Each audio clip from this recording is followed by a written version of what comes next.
Video की इस कड़ी में आप सभी का स्वागत है। मैंने आप सभी के लिए ब्रिटिश भारत में शिक्षा नीति की पृष्ठभूमि विषय बिंदु के अंतर्गत या हम यूँ कहें कि उससे संबंधित क्रमबद्ध रूप से वीडियो की श्रृंखलाएं एक के बाद एक प्रस्तुत कर रही हूँ।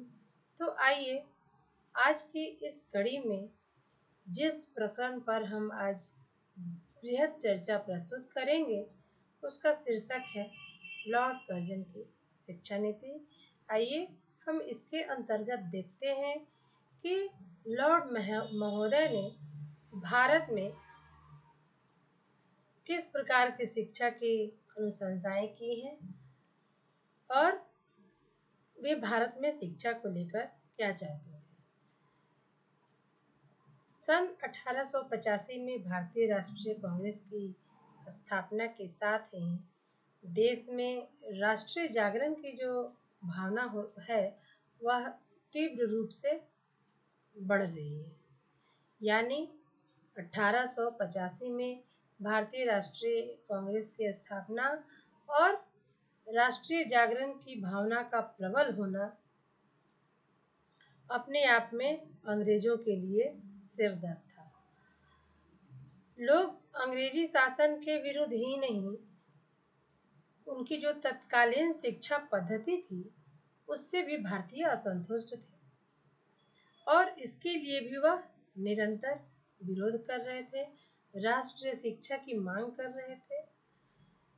1857 की जो भारत में राष्ट्रव्यापी क्रांति होती है उससे अंग्रेजों को यह पता लग जाता है कि अब भारतीयों के अधिकार जो हैं उन पर चुप नहीं रहा जा सकता है।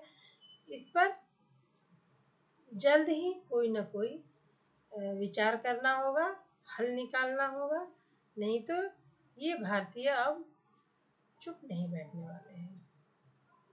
ऐसे में जनवरी 1899 में लॉर्ड कर्जन महोदय का भारत में आगमन होता है। वे वायसराय बनकर भारत आते हैं। लॉर्ड कर्जन के संबंध में हम बात करें तो वे एक महान विद्वान, कुशल राजनीतिज्ञ और कर्तव्यपरायण व्यक्ति थे। लॉर्ड कर्जन मैकाले की तरह ही पाश्चात्य समर्थक थे। ये स्वाभाविक सी बात है कि पाश्चात्य जगत के लोग पाश्चात्य सभ्यता के ही समर्थक होंगे, लेकिन लॉर्ड कर्जन के बारे में कहें तो ये मैकाले की तरह ही प्राच्य सभ्यता पाश्चात्य सभ्यता के समर्थक थे लॉर्ड मैकाले। तो पाश्चात्य जगत के थे ही तो पाश्चात्य जगत के समर्थक रहेंगे ही। तो लॉर्ड कर्जन मैकाले की तरह ही प्राच्य सभ्यता का विरोधी और प्राच्य सभ्यता का पाश्चात्य सभ्यता का समर्थक था। भाषा व शिक्षा का कट्टर समर्थक था। यानी जिस प्रकार हमने मैकाले मिनट में भारतीय भाषाओं, भारतीय सभ्यताओं का परिहास उड़ाते देखते हैं कि मैकाले ने क्या क्या नहीं कहा भारतीय सभ्यता, संस्कृति एवं यहाँ की शिक्षा के बारे में, साहित्य के बारे में। तो हालांकि लॉर्ड कर्जन को इन सब बातों की आवश्यकता नहीं पड़ी, लेकिन ये भी जो थे पाश्चात्य सभ्यता, भाषा, शिक्षा, संस्कृति के कट्टर समर्थक थे। मैकाले की तरह ही कर्जन का भी विश्वास था कि एशियाई लोगों का उद्धार केवल पाश्चात्य सभ्यता, भाषा और शिक्षा के द्वारा ही हो सकता है। अतएव प्रत्येक अंग्रेज का ये कर्तव्य है कि वह उनको सभ्य बनाए और इसी उद्देश्य से ये भारतीयों को पाश्चात्य शिक्षा में शिक्षित करना चाहते थे। अपने शासन को सुधारने के लिए उसने भारतीय शिक्षा में सुधार करने का प्रयास किया। लॉर्ड कर्जन का मानना था कि प्राथमिक शिक्षा पर अधिक व्यय करके उच्च शिक्षा पर नियंत्रण स्थापित करके भारतीयों के राजनीतिक असंतोष, अधिकारों की मांग और कांग्रेसी आंदोलन के प्रभाव को कम किया जा सकता है। भारतीय शिक्षा में सुधार करने के लिए उसने शिमला में सम्मेलन आयोजित किया।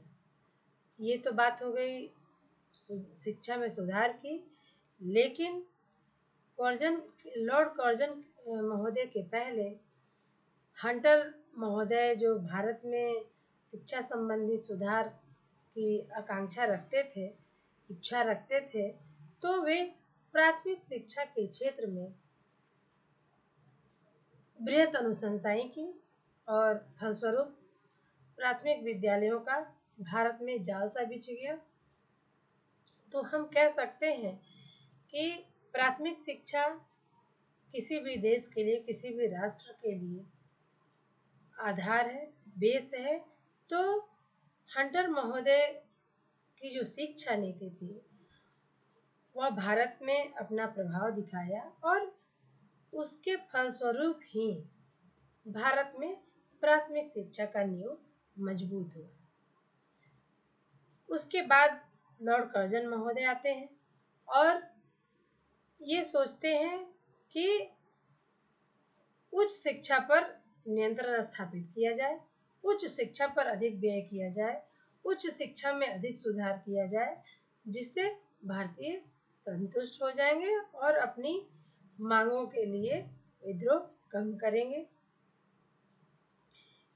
इसी से संबंधित या इन्हीं बातों को मद्देनजर रखते हुए इन्होंने शिमला शिक्षा सम्मेलन 1901 में आयोजित किया, परंतु इसमें उन्होंने एक भी भारतीयों को सम्मिलित नहीं किया।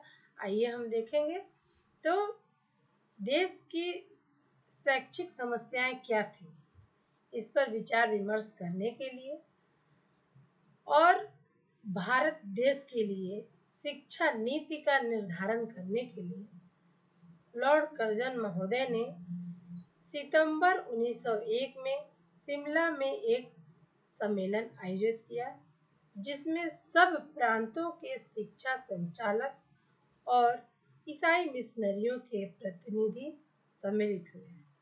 लेकिन मैं पहले ही चर्चा कर चुकी हूँ कि इतने लोगों के सम्मिलित होने के बावजूद इसमें एक भी भारतीयों को आमंत्रित नहीं किया गया। यह सम्मेलन 15 दिन तक चला और इसकी अध्यक्षता स्वयं लॉर्ड कर्जन ने की। सम्मेलन में शिक्षा के सभी पक्षों पर गंभीर विचार विमर्श प्रस्तुत किए गए और 150 प्रस्ताव पारित किए गए। इन्हीं प्रस्तावों पर लॉर्ड कर्जन ने अपनी शिक्षा नीति की घोषणा की, जिसकी प्रमुख शर्तों को हम बारी बारी से देखेंगे।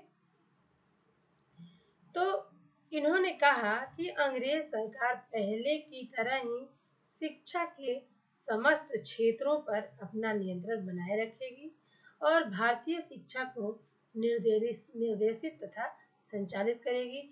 ऐसा उन्होंने इसलिए कहा क्योंकि हंटर महोदय जब भारत में आए और जब उन्होंने अपनी शिक्षा नीति भारतीयों के लिए प्रस्तावित किया, तो उन्होंने शिक्षा को निजी संस्थाओं के हाथों में सौंप दिया और सरकार को मुक्त करने की बात कही। पर शिमला शिक्षा सम्मेलन 1901 में लॉर्ड कर्जन महोदय ने शिक्षा को पुनः सरकार के हाथ में रखने की बात कही, जिससे क्या है कि नियंत्रण जो है वह अंग्रेजी सरकार के हाथ में रहे और वो अपने हिसाब से भारत में शिक्षा को निर्देशित एवं संचालित करता रहे। अगला जो महत्वपूर्ण बात है वह यह है कि केंद्रीय सरकार द्वारा शिक्षा नीति का नियंत्रण और संचालन किया जाएगा। यानी केंद्रीय सरकार का नियंत्रण का मतलब था कि यूरोपीय विद्यालय महाविद्यालयों और विश्वविद्यालयों का अनुकरण कर उसी पद्धति पर उसी ढर्रे पर भारत में उच्च शिक्षा की व्यवस्था की जाएगी। आवश्यकता अनुसार स्थान स्थान पर सरकारी शिक्षा संस्थाओं की स्थापना की जाएगी और ये शिक्षा संस्थाएं निजी शिक्षा संस्थाओं के लिए आदर्श का काम करेगी, यानी जो प्राइवेट एजुकेशन इंस्टीट्यूशन थे उनके लिए रोल मॉडल का काम करेगी। तो अंग्रेज सरकार शिक्षा पर पहले से अधिक धन खर्च करेगी, तभी जाकर भारत में शिक्षा का विकास संभव है। ये तो बात हम लगातार देख रहे हैं कि जो भी अंग्रेज अधिकारी या शीर्षस्थ व्यक्ति भारत में आते हैं और शिक्षा से संबंधित बात करते हैं तो वो निश्चित ही कहते हैं राशि बढ़ाने के लिए, और बढ़ाई भी जाती है और समय समय भारत में शिक्षा का प्रचार प्रसार भी हो रहा है। और वह इसलिए नहीं कि भारतीयों को उनके अपने व्यक्तिगत लाभ हेतु शिक्षित करना है, वह इसलिए कि भारतीयों को अंग्रेजों का सेवक बनाना है। इसीलिए शिमला शिक्षा सम्मेलन में ये तमाम बातें कही गई शिक्षा से संबंधित, लेकिन भारतीयों के लिए जो सबसे दुखदपूर्ण बात थी वह यह थी कि इस सम्मेलन में एक भी भारतीयों को आमंत्रित नहीं किया गया था, सम्मिलित नहीं किया गया था। तो हम ये कह सकते हैं कि निश्चित तौर पर भारतीयों के मन में शंका उत्पन्न होना लाजिमी था, क्योंकि भारतीयों को लगा कि कहीं इस सम्मेलन में सरकार जो है शिक्षा को अपने हाथ में लेकर ये जो भारत में विद्रोह चल रहा है कहीं उसको दबाने का प्रयास न करे, यानी भारतीय युवाओं में चल रही या पनप रही या उमड़ रही राष्ट्रीय भावनाओं को दबाने का प्रयास तो नहीं कर रही अपने भारतीय शिक्षा को अपने नियंत्रण में रखकर। तो इस प्रकार भारतीय शिक्षा सम्मेलन 1901 समाप्त होता है और उसके बाद भारतीय विश्वविद्यालय आयोग इन्हीं के निर्देशन में बनाया जाता है। यानी हम देखेंगे कि जो कर्जन महोदय थे वे भारत में प्राथमिक शिक्षा पर जो हंटर महोदय के समय में व्यय हुआ उसको व्यर्थ मानते हैं और कहते हैं कि इस तरह के व्यय करने से कोई लाभ नहीं हुआ, भारतीय संतुष्ट भी नहीं हुए हैं। तो आइए हम विश्वविद्यालय आयोग के संदर्भ में उनका विचार क्या है, उसका गठन कैसे हुआ, उसमें क्या क्या बातें कही गई, तो हम इस पर बात करेंगे। लॉर्ड कर्जन महोदय ने अपने शिक्षा नीति में या भारत में शिक्षा से संबंधित सुधारों में उच्च शिक्षा को प्राथमिकता दी। इससे पहले हंटर महोदय ने भारत में शिक्षा सुधारों को लेकर वे प्राथमिक शिक्षा को महत्व दिए, लेकिन लॉर्ड कर्जन महोदय ने भारतीय शिक्षा में सुधार हेतु उच्च शिक्षा को प्राथमिकता देते हुए वे कहते हैं कि भारतीय विश्वविद्यालयों का स्तर बहुत गिर गया है, उनका कार्यभार बहुत बढ़ गया है, उसमें अनेक दोष पैदा हो गया है। जब से विश्वविद्यालयों की स्थापना हुई है तब से उसमें कोई सुधार ही नहीं हुआ है। अतः विश्वविद्यालयों का जो है पुनर्गठन करना चाहिए और उनकी भली प्रकार से जांच करनी चाहिए, और इसी उद्देश्य से उसने 27 जनवरी 1902 को भारतीय विश्वविद्यालय आयोग की नियुक्ति की। आयोग की जांच का विषय क्या था?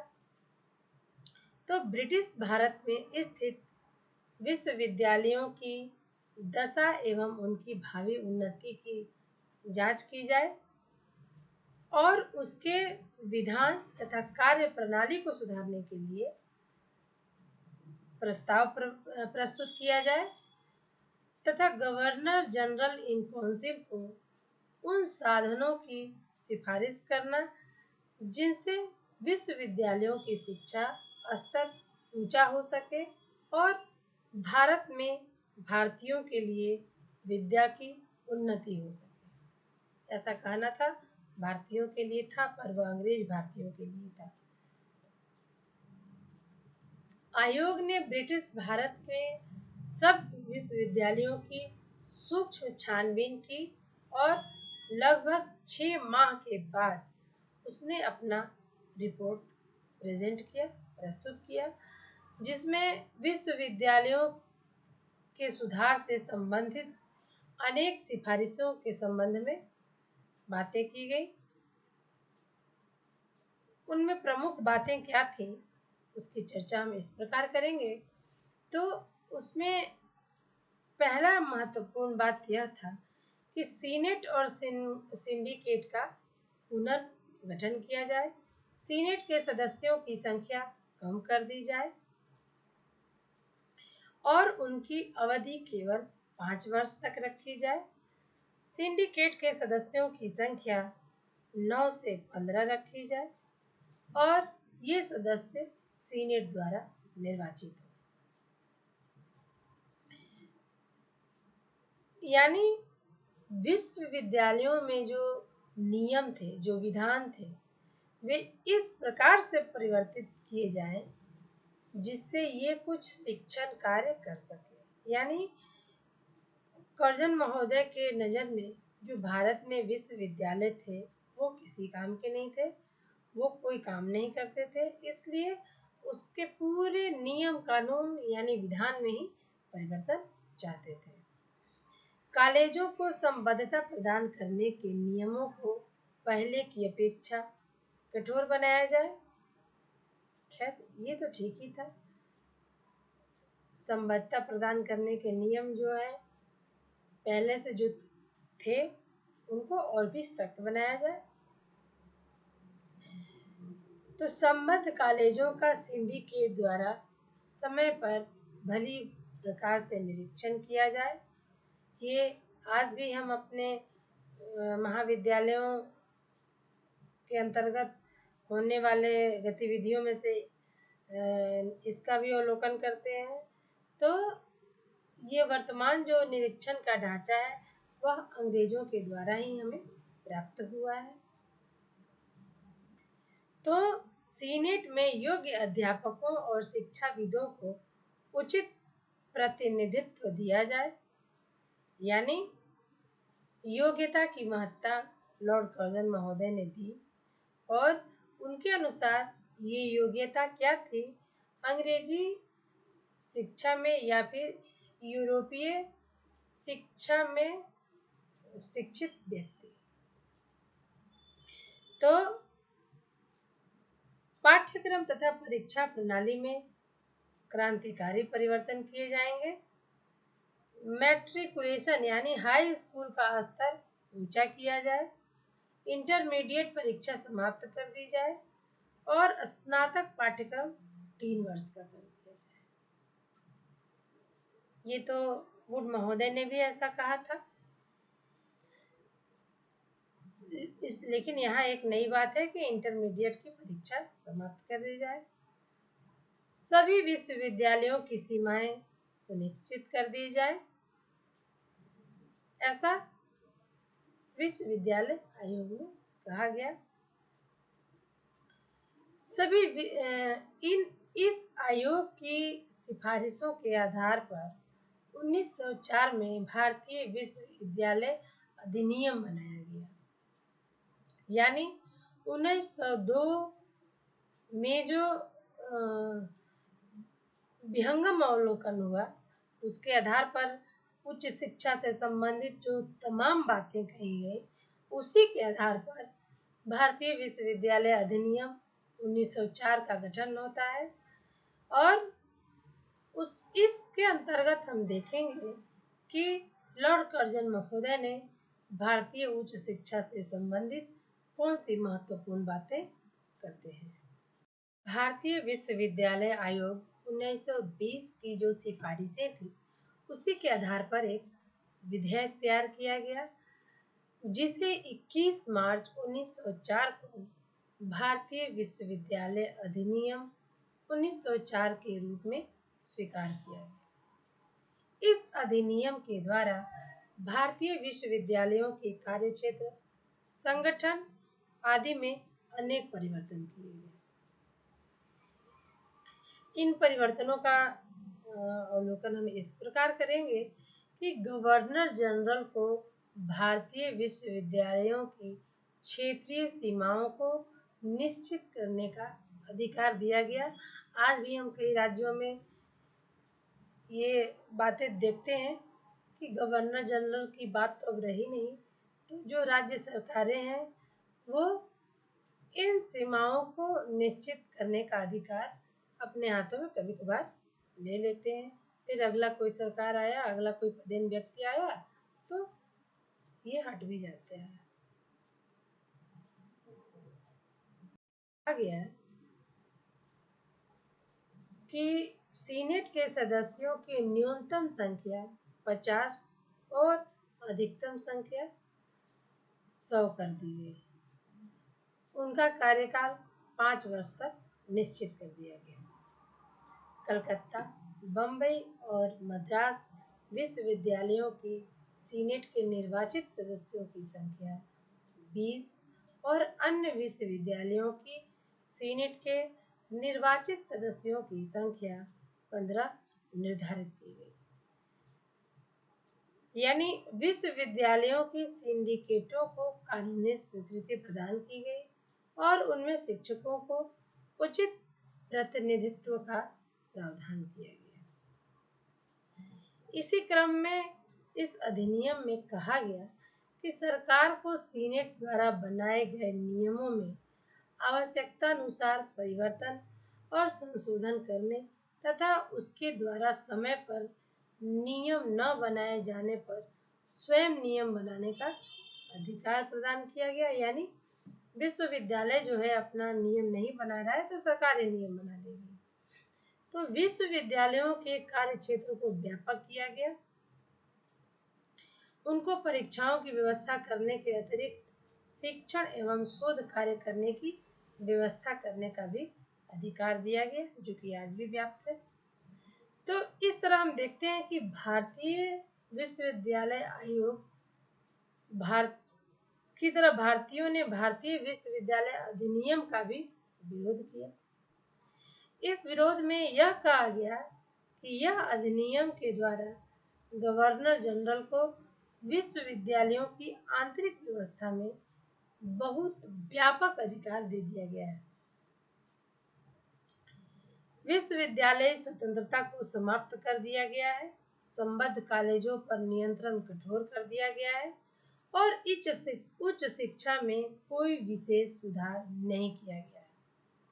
यद्यपि इस अधिनियम में अनेक दोष थे, तथापि इस बात से इनकार नहीं किया जा सकता कि इसने विश्वविद्यालयों के संगठन, प्रशासन और कार्यविधि को व्यवस्थित और सुदृढ़ किया। इस अधिनियम के द्वारा सिंडिकेट को वैधानिक रूप प्राप्त हुआ। सीनेट पहले की अपेक्षा अधिक प्रभावशील हो गई। विश्वविद्यालयों को सरकारी अनुदान मिलने लगा और उच्च शिक्षा के स्तर में महत्वपूर्ण सुधार हुआ। यानी प्राथमिक शिक्षा के स्तर में लॉर्ड हंटर महोदय और उच्च शिक्षा के क्षेत्र में लॉर्ड कर्जन महोदय के सुधारों का, इनके प्रयासों का हम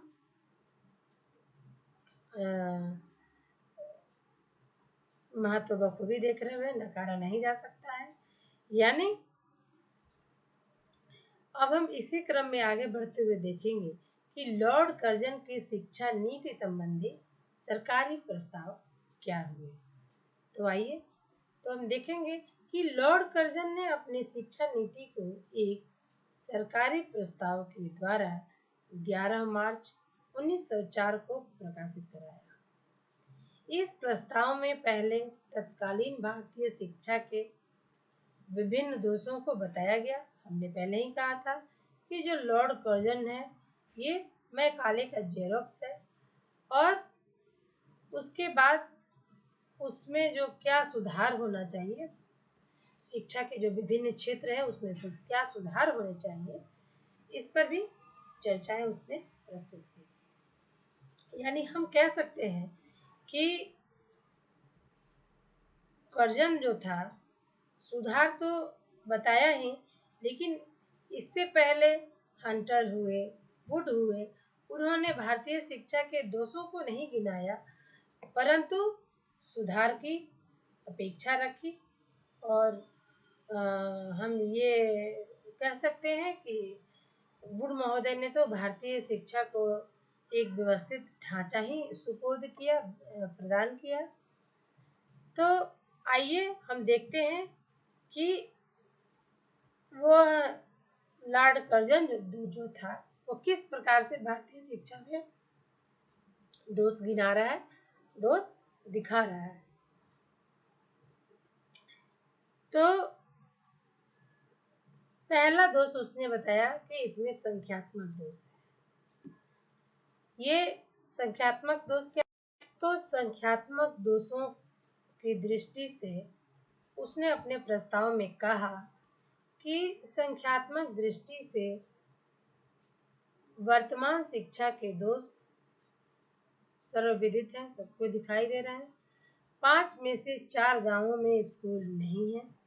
4 लड़कों में से 3 लड़के बिना शिक्षा प्राप्त किए खड़े होते हैं और 40 लड़कियों में से केवल 1 लड़की किसी प्रकार से स्कूल में शिक्षा प्राप्त करती है।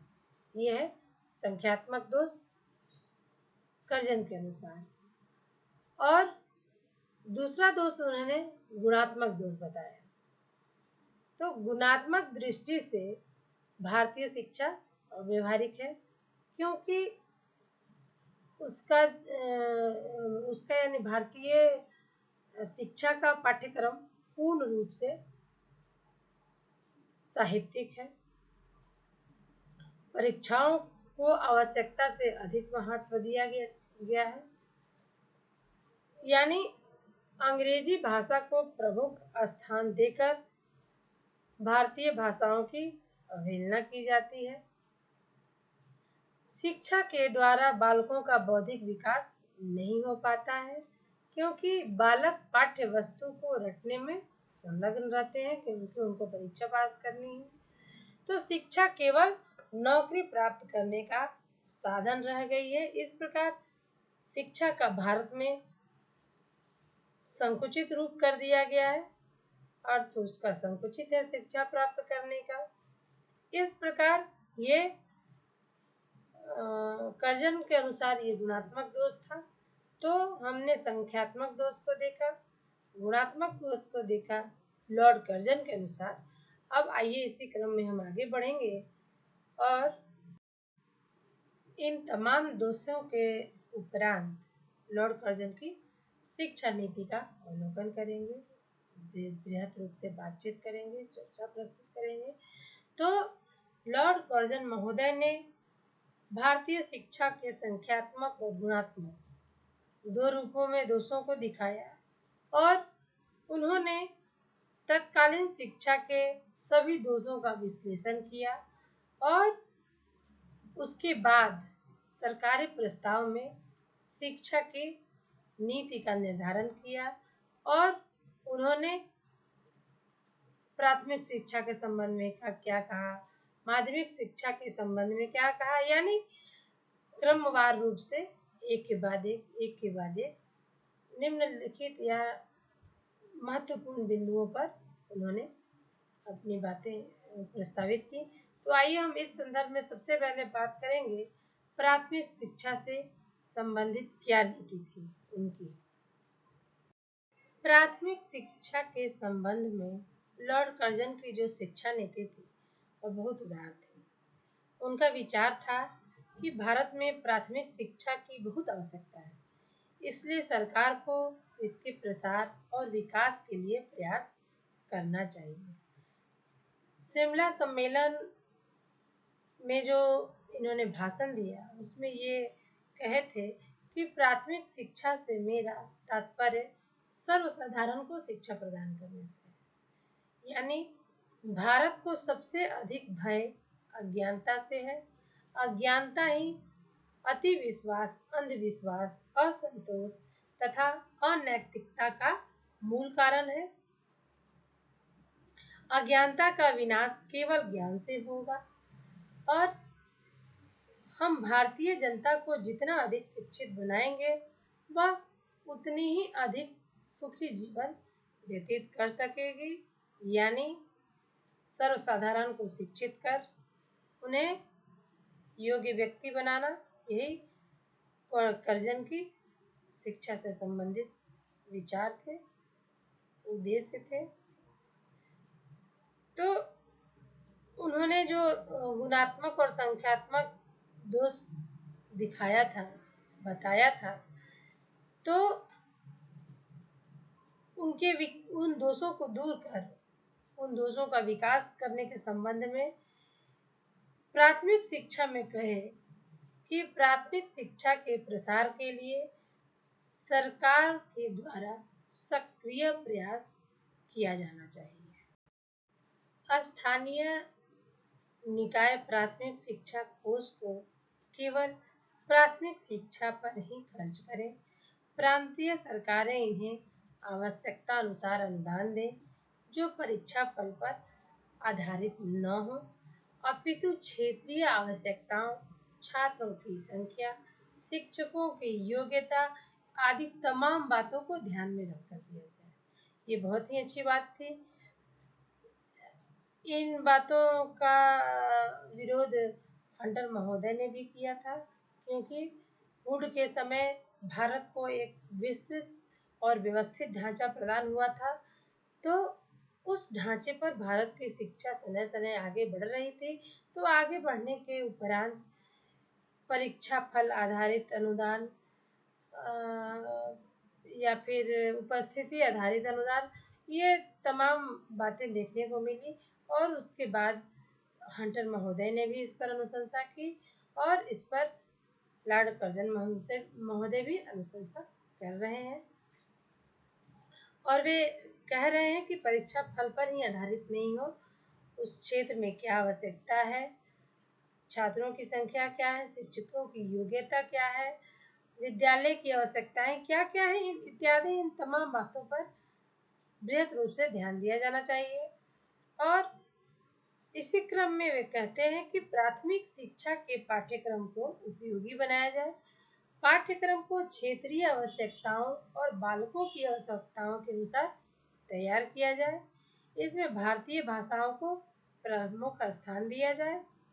शारीरिक व्यायाम को पाठ्यक्रम में सम्मिलित किया जाए और लिखने, पढ़ने व गणित के साथ साथ कृषि को भी प्रमुख स्थान दिया जाए, क्योंकि कर्जन जानता था कि भारत कृषि प्रधान देश है और यहाँ के युवा कृषि कार्य में संलग्न होंगे और अच्छी पैदावार होगी, तो यहाँ से खाद्य पदार्थ ब्रिटेन तक जाएगा और मुनाफा अधिक कमाया जाएगा।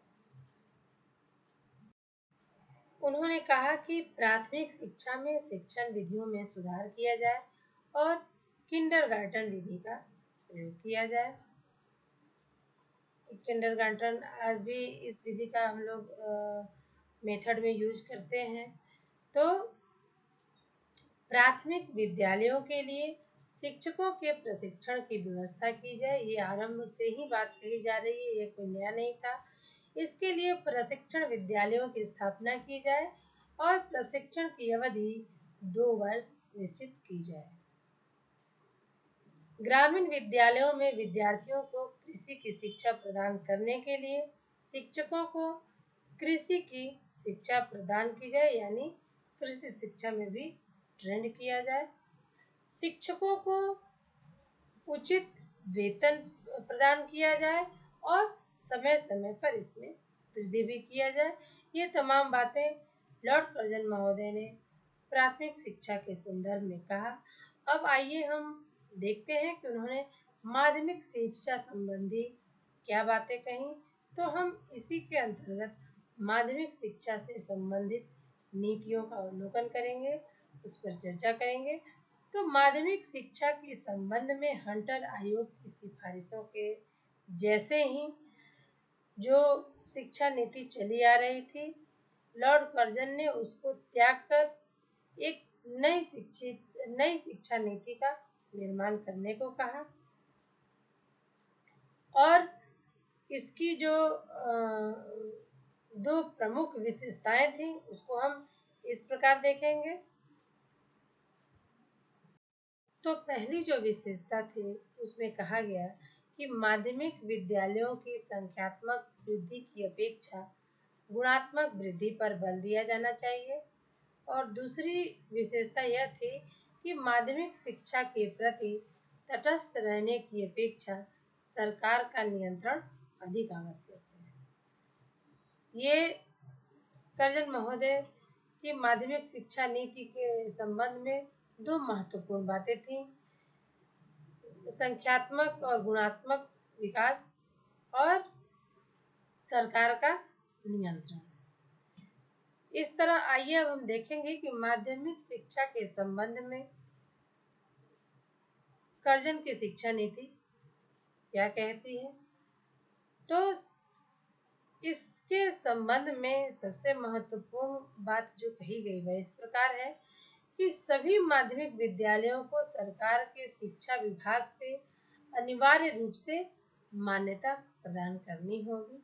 ये बात तो सही ही है। और माध्यमिक विद्यालयों को मान्यता प्रदान करने के लिए नियम कठोर किए जाएंगे और वही विद्यालय मान्यता प्राप्त कर सकेंगे जिनकी व्यवस्था सुव्यवस्थित और सुदृढ़ होगी, जिनकी आर्थिक स्थिति ठीक होगी, जिनका प्रबंधन तंत्र अच्छा होगा, जहां योग्य और सच्चरित्र अध्यापक होंगे, जहां विद्यार्थियों के लिए सुनिश्चित सुविधाएं उपलब्ध होंगी, इत्यादि इत्यादि। ये विभिन्न क्राइटेरियाज जो है निश्चित कर दिए गए।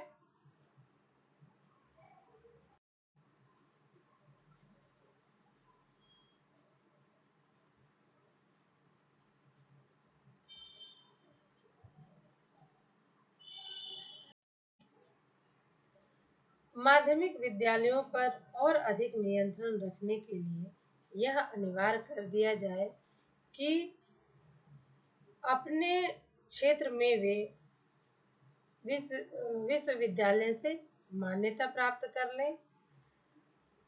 जिन विद्यालयों को विश्वविद्यालय की मान्यता प्राप्त होगी उनके विद्यार्थी ही मैट्रिक की परीक्षा में सम्मिलित होंगे, या फिर जिनको मान्यता प्राप्त नहीं होगी वो मैट्रिक की परीक्षा में सम्मिलित नहीं हो पाएंगे। ये आज भी है।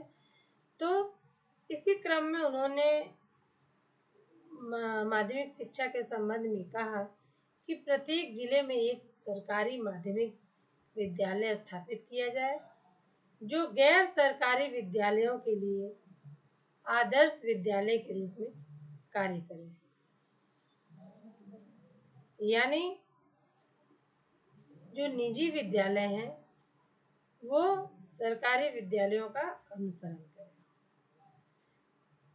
इसी क्रम में उन्होंने कहा कि माध्यमिक शिक्षा के पाठ्यक्रम में व्यावसायिक विषयों को भी स्थान दिया जाए, जिससे जो भारतीय युवा है, जो भावी पीढ़ी है, वह व्यवसाय की ओर अग्रसर हो।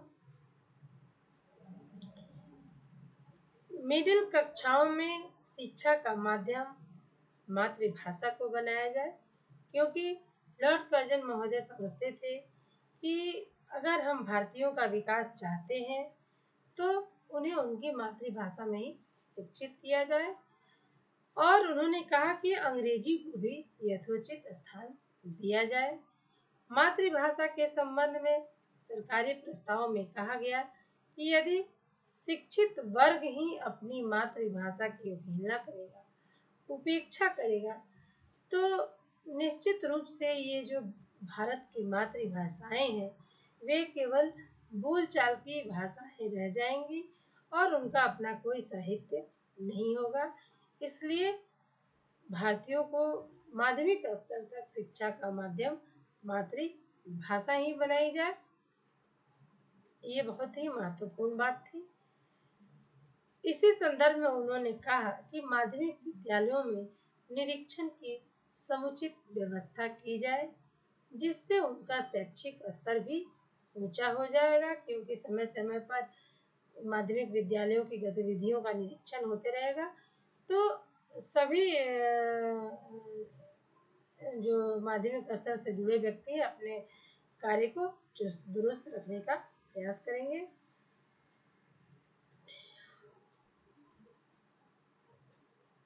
सभी माध्यमिक विद्यालयों में प्रशिक्षित शिक्षकों की ही नियुक्ति की जाए, ये भी उत्तम बात थी। इसी संदर्भ में माध्यमिक शिक्षा से संबंधित लॉर्ड कर्जन महोदय कहते हैं कि प्रशिक्षित शिक्षकों हेतु प्रशिक्षण विद्यालयों की पर्याप्त संख्या में स्थापना की जाए, जिससे भारत के स्कूलों को, भारत के विद्यालयों को प्रशिक्षित शिक्षक प्राप्त हो सके।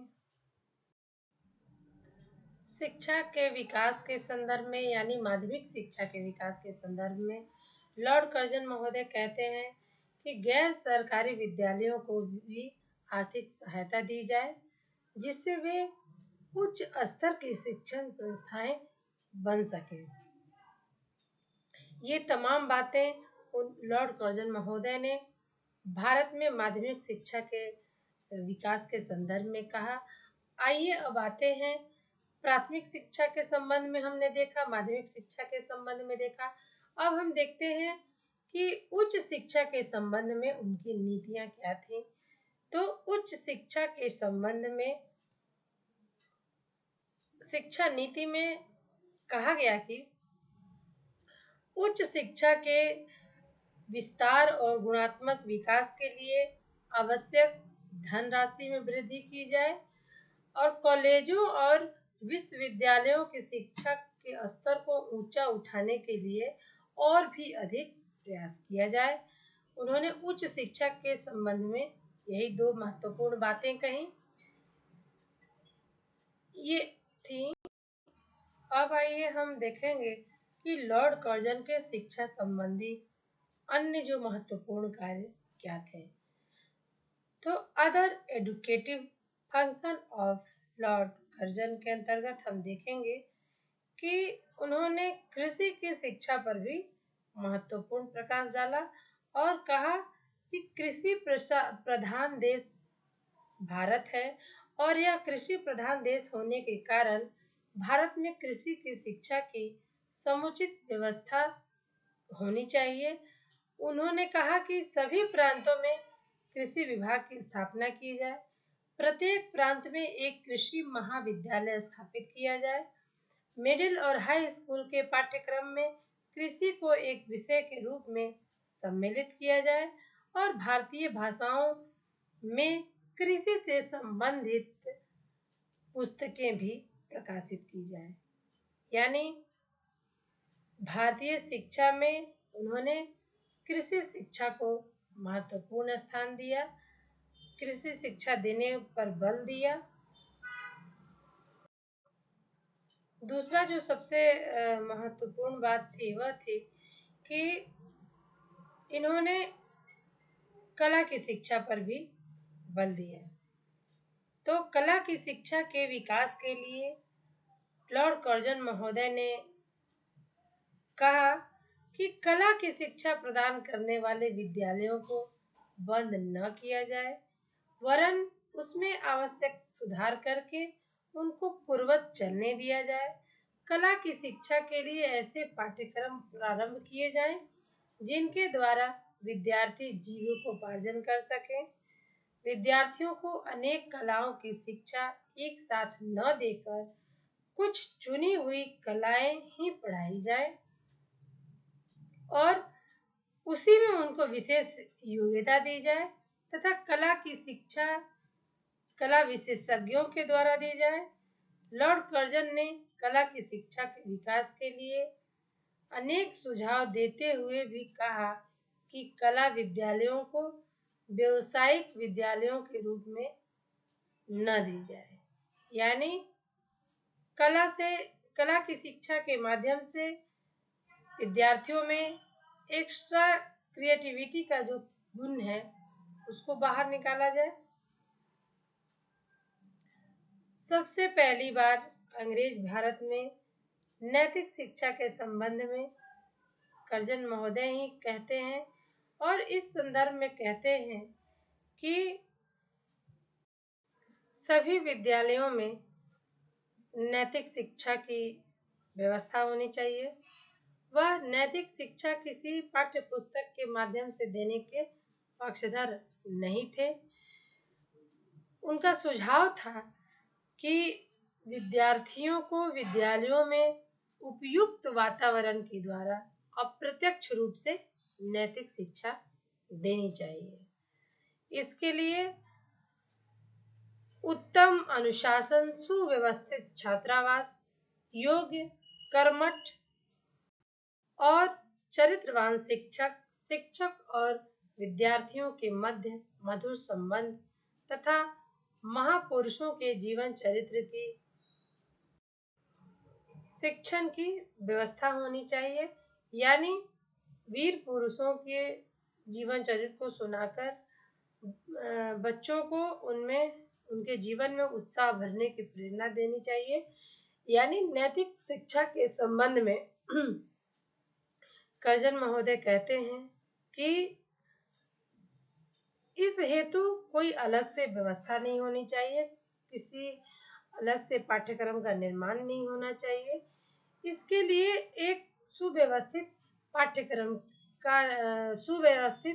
पाठ्यक्रम न होकर इसके लिए सुव्यवस्थित वातावरण का निर्माण किया जाना चाहिए, जिससे बच्चे उस वातावरण में स्वयं ही नैतिक रूप से ढल जाए और उनका नैतिक रूप से भली भांति विकास हो।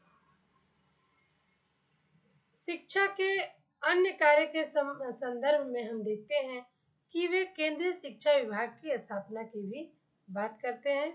तो लॉर्ड कर्जन ने केंद्रीय सरकार को शिक्षा संबंधी विषयों पर सलाह देने और प्रांतीय शिक्षा विभागों में समन्वय स्थापित करने के लिए केंद्रीय शिक्षा विभाग की स्थापना की और इस विभाग के प्रभारी पद के लिए डायरेक्टर जनरल ऑफ एजुकेशन का पद सृजित किया गया।